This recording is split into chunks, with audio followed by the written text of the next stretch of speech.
Hindu Muslim ಒಟ್ಟಾಗಿ ಭಾವೈಕ್ಯತೆಯ ಈದ್ ಮಿಲಾದ್ ಜಯಂತ್ಯೋತ್ಸವ ಆಚರಣೆ. ಕೊಪ್ಪಳ ತಾಲೂಕಿನ ಗಿಣಿಗೇರಿ ಗ್ರಾಮದಲ್ಲಿ ಜಾಮಿಯಾ ಮಸೀದ್ನಲ್ಲಿ ಕಮಿಟಿ ವತಿಯಿಂದ ಶೋಷಣೆ ಮುಕ್ತ ಸಮಾಜದ ಪ್ರತಿಪಾದಕ ಮಹಾನ್ ಮಾನವತಾವಾದಿ ಲೋಕಪ್ರವಾದಿ ಹಜರತ್ ಮೊಹಮ್ಮದ್ ಪೈಗಂಬರ್ ಅವರ ಜಯಂತ್ಯೋತ್ಸವವನ್ನು ಭಾವೈಕ್ಯತೆಯಿಂದ ಶಾಂತಿ ಸೌಹಾರ್ದತೆಗೆ ಮಾದರಿಯಾಗುವಂತೆ ಅದ್ದೂರಿಯಾಗಿ ಆಚರಿಸಲಾಯಿತು.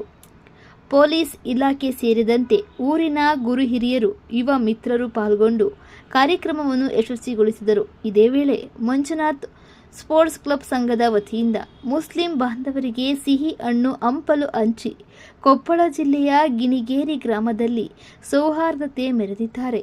ಈ ಸಂದರ್ಭದಲ್ಲಿ ಸುರೇಶ ಮೂರಮನಿ, ಶಿವು ಹೂಗಾರ್, ಮಹೇಶ್ ಪೂಜಾರ, ಜಗದೀಶ್ ಗೋಟ ಹನುಮವ್ವನವರ, ರಾಜು ಕೊಲ್ಕರ್, ಯಮನೂರು ಶ್ರೀಕಾಂತ್ ಪೂಜಾರಿ, ರಾಜುಗೌಳಿ, ಸೋಮು ಭಾವಿ, ಜಗದೀಶ್ ಹನುಮಂತ್, ವರುಣ್ ಆರ್ ಹಲಿಗೇರಿ ಸೇರಿದಂತೆ ಅನೇಕರು ಮಂಜುನಾಥ್ ಸ್ಪೋರ್ಟ್ಸ್ ಕ್ಲಬ್ ಸಂಘದ ಅಧ್ಯಕ್ಷರು, ಉಪಾಧ್ಯಕ್ಷರು, ಸರ್ವ ಸದಸ್ಯರು, ಗಿಣಿಗೇರ ಊರಿನ ಗುರು ಹಿರಿಯರು ಉಪಸ್ಥಿತರಿದ್ದರು.